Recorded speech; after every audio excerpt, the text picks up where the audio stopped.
해병대가 준사군 체제로 개편됩니다. 준사군 체제는 이재명 대통령의 대선 공약으로 해병대를 지금처럼 해군 소속으로 하되 해병대 사령관에게 육해공군 참모총장에 준하는 지휘 감독권을 주는 겁니다. 해병대의 독립성을 보장하기 위한 개편입니다.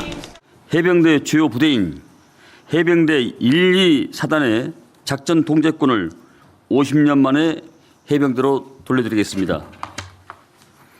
현재 육군 이작전 사령관 통제를 받고 있는 해병 1사단의 작전 통제권은 선제적으로 26년 말까지 원복을 완료할 것이며 진행간 군사대비 태세에 빈틈이 없도록 하겠습니다. 육군 수도군단의 작전 통제를 받는 해병 2사단의 작전 통제권도 2028년 안에 해병대로 돌아갑니다.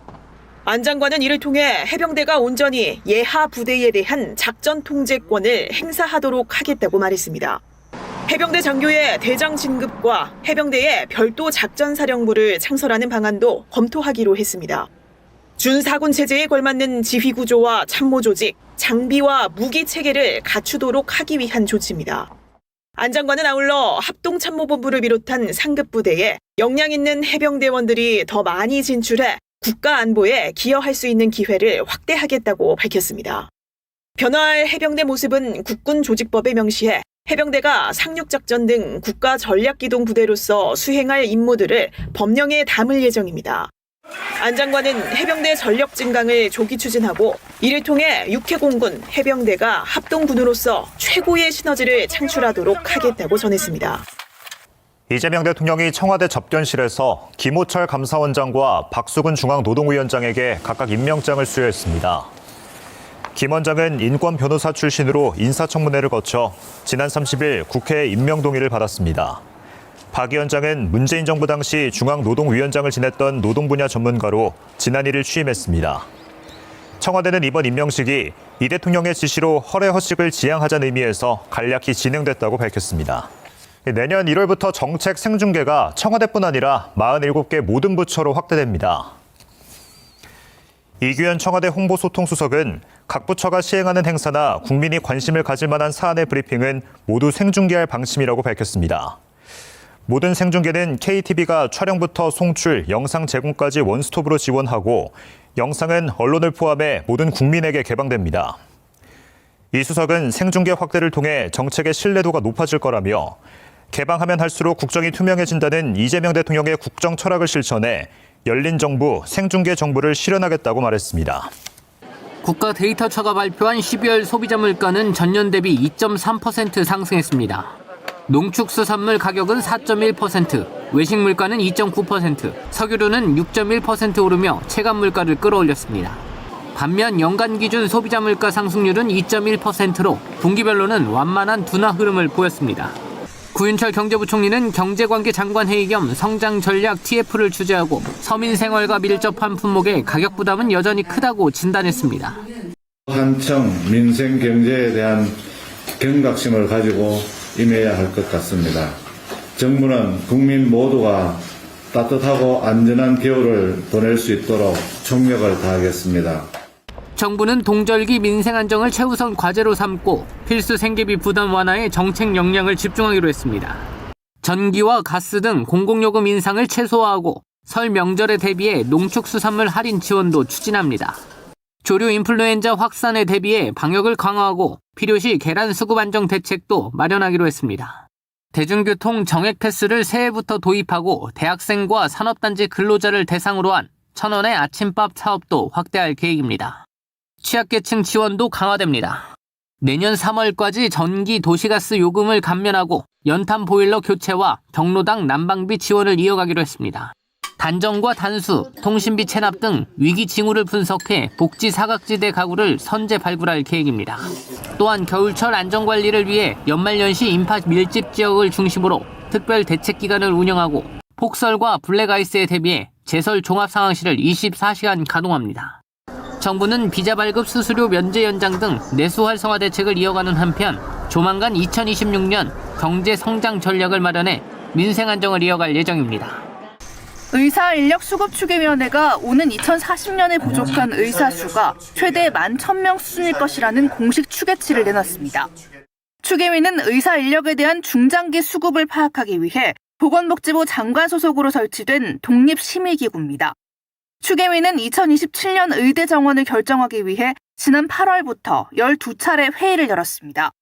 추계위는 먼저 입 내원 일수에 따른 전체 의료 이용량을 토대로 의사 수요를 추산한 결과 오는 2035년 부족한 의사 수를 최소 1,500에서 최대 4,900명에 달할 것으로 전망했습니다.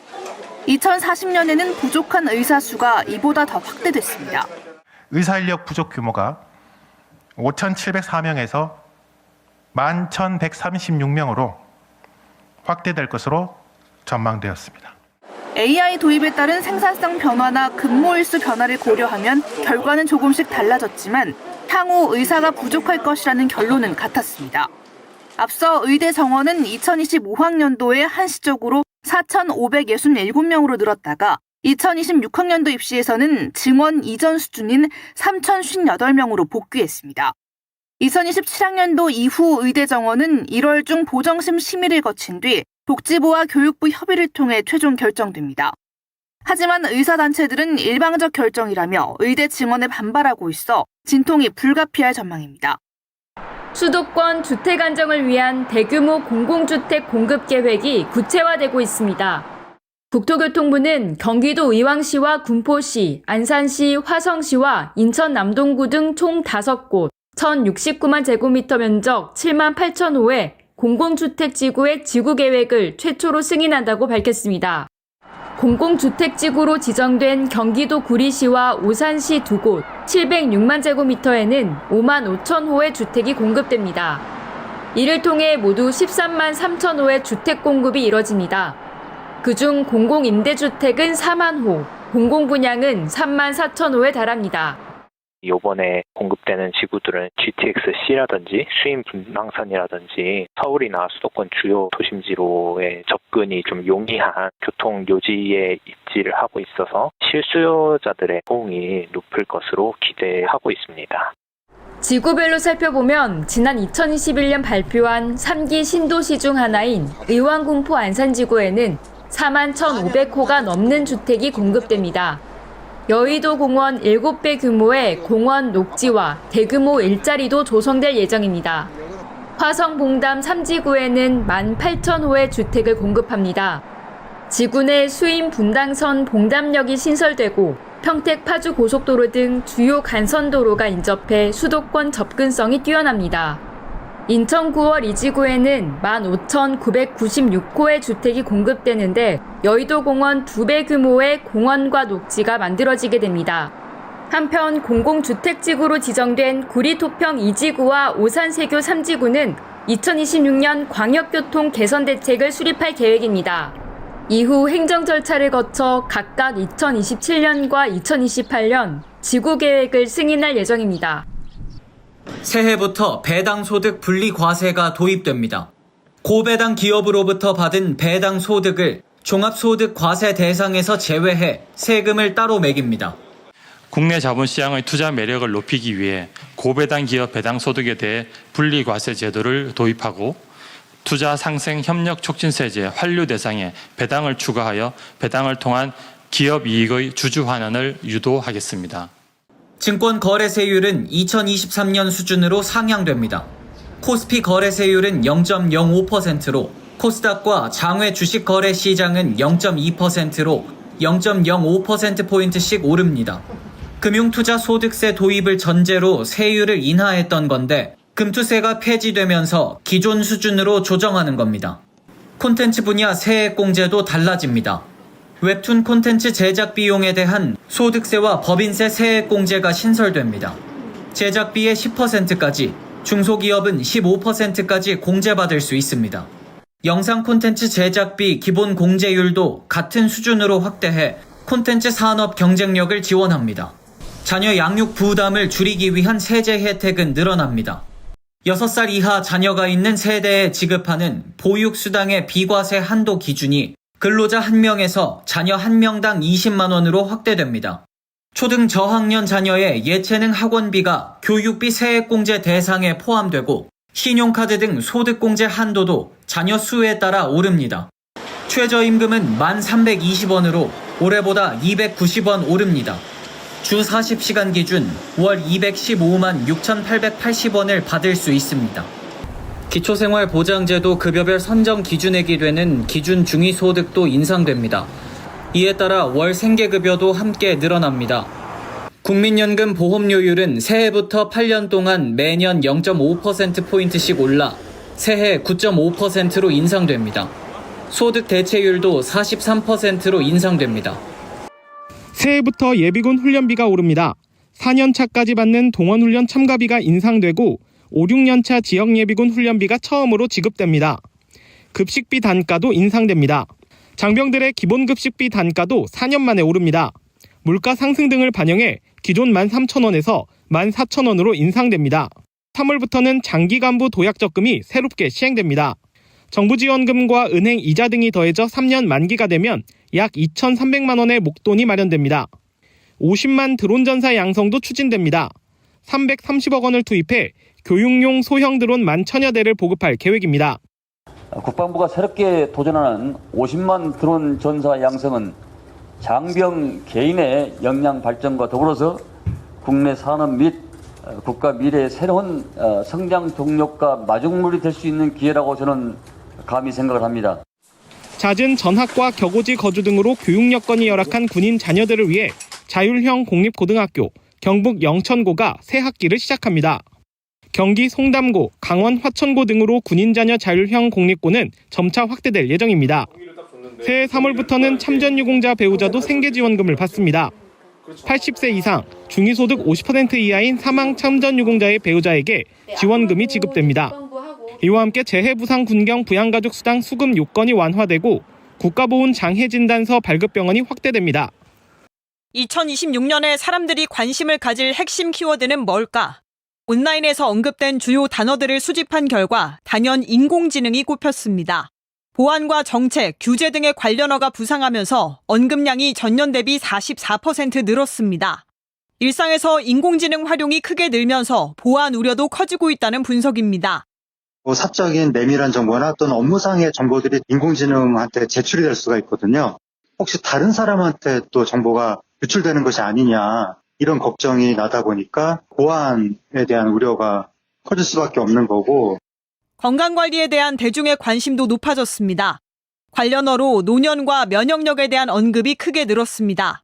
반면 수면과 우울증의 언급량도 각각 64만 건, 30만 건에 육박했습니다. 정서적인 면에서는 나다움에 대한 갈망이 커진 것으로 분석됐습니다. 언급량 측면에선 나만의가, 증가율 기준으로는 설계가 관련어로 부상했습니다. 소비를 관통하는 키워드는 가성비였습니다. 언급량이 59만 건에 달했고 특가 또한 언급이 110% 늘었습니다. K-팝과 한복 등 K-컬처 관련 언급은 지난해보다 31% 늘었습니다. 언급량 27만여 건의 K-팝 데몬 헌터스가 올해의 신규 키워드로 떠올랐습니다. 이번 조사는 문화체육관광부가 뉴스와 SNS, 인터넷 커뮤니티 등을 통해 수집된 5억 4천만 건의 빅데이터를 분석한 결과입니다. 청년 일자리 강소기업 제도는 일자리 미스매치 완화와 중소기업 인식 개선을 위해 2016년에 도입됐습니다. 정부는 지난해부터 더욱 엄격한 평가를 통해 옥석을 가리고 있습니다. 2025년 280곳에 이어 2026년 청년 일자리 강소기업으로 224개 기업이 선정됐습니다. 이들 기업은 일반 기업보다 신규 채용이 평균 12명 더 많았고 보수는 총액 기준 63만 원 더 높았습니다. 청년 고용 유지율은 8.5%포인트, 매출액 증가율은 13.5%포인트 강소기업이 더 높았습니다. 선정기업에게는 폭염 재난 예방 설비와 중소기업 연구 인력이 지원됩니다. 또 정부 지원 사업 선정 우대 혜택과 정기 세무조사 선정 제외, 금리 우대 혜택도 받을 수 있습니다. 지역별로는 3곳 중 1곳이 수도권 소재인 것으로 나타났습니다. 이에 따라 정부는 지역 기업에 대한 지원을 강화할 계획입니다.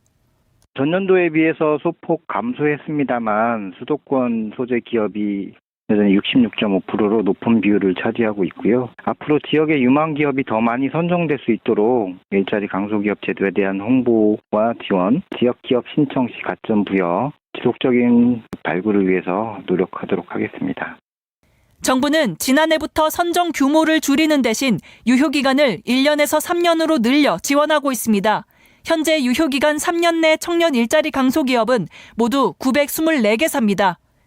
공정거래위원회가 기업들의 부당 내부거래 4건을 적발하고 총 935억 원의 과징금을 부과했습니다. 적발된 행위는 부당 지원과 특수관계인에 대한 부당이익 제공 등 총 4건입니다. 이 가운데 대방과 중흥, 우미건설 등 3개 기업은 검찰에 고발됐습니다. 부당 지원 행위는 계열사에 유리한 조건으로 자금이나 사업 기회를 제공해 시장 경쟁을 저해하는 경우를 말합니다. 공정위는 지난 3월 대방건설이 공공택지 개발 과정에서 다른 계열사인 대방산업개발의 택지를 전매해 사업권을 넘긴 행위를 부당 지원으로 판단했습니다. 시정명령과 함께 과징금 205억 원을 부과했습니다. 특수관계인에 대한 부당이익 제공 행위도 적발됐습니다. 중흥건설은 동일인 2세가 소유한 계열사 중흥토건의 주택산업단지 개발 자금을 돕기 위해 무상 신용보강을 제공한 사실이 적발됐습니다. 공정위는 특수관계인에 대한 부당이익 제공 행위로 판단하고 과징금 180억 원을 부과했습니다. 총수 일가 승계, 지배력 확대 과정의 일감 몰아주기, 우회적 자금 지원 행위를 엄정 제재하고 대기업 집단의 반칙 행위 근절을 위해 총력을 다할 예정입니다. 중견기업인 우미건설은 아파트 건설 사업에서 실적이 거의 없는 계열사들을 선정하고 공사 물량을 나눠줬습니다. 이른바 벌떼 입찰 방식으로 일감을 몰아준 사실이 확인된 겁니다. 올해 부당 내부 거래 중 최대 과징금인 483억 원을 부과받았습니다. CJ그룹의 경우 금융기법을 활용한 변칙적 지원으로 65억 원의 과징금을 물게 됐습니다. 상품 미배송이나 환불 거부 등은 온라인 쇼핑몰 피해의 주요 사례입니다. 이를 막기 위해 공정거래위원회는 2010년부터 민원다발 쇼핑몰 공개 제도를 운영해왔습니다. 피해 민원이 일정 기간 다수 발생하는 온라인 쇼핑몰의 이름과 홈페이지 등을 공개하는 겁니다. 다만 내부 지침에 따라 운영되다 보니 선정 기준과 절차에 대한 투명성에 한계가 있다는 지적이 있었습니다. 공정위가 31일부터 내부 지침을 고시로 제정해 민원다발 쇼핑몰의 공개 기준과 절차를 명확히 하겠다고 밝혔습니다. 대상은 한 달 동안 소비자 피해 민원이 10건 이상 접수된 온라인 쇼핑몰입니다. 단순 상담이나 불만 민원은 제외됩니다. 공정위는 해당 쇼핑몰에 사전 통보를 하고 오영업일안에 민원에 대한 소명 기회를 부여합니다. 이 과정에서 연락이 되지 않거나 소명이 부적절하다고 판단될 경우 공정거래위원회는 소비자24 누리집에 쇼핑몰 상호와 누리집 주소, 민원 내용을 공개합니다. 공개 기간은 최대 6개월이며 민원이 모두 해결되면 즉시 공개가 종료됩니다. 현재 공개 중인 업체는 중고 휴대폰 판매 쇼핑몰 JB인터내셔널입니다. 해당 쇼핑몰에서 물건을 구매하실 때 좀 더 신경을 쓰시거나 아니면 해당 쇼핑몰 외에 다른 쇼핑몰들을 이용하심으로써 피해를 좀 예방하실 수 있을 거라고 기대하고 있습니다. 공정위는 고시 제정을 통해 사업자의 절차적 권리를 보장하고 국민의 인지도도 높아질 것으로 기대한다고 강조했습니다.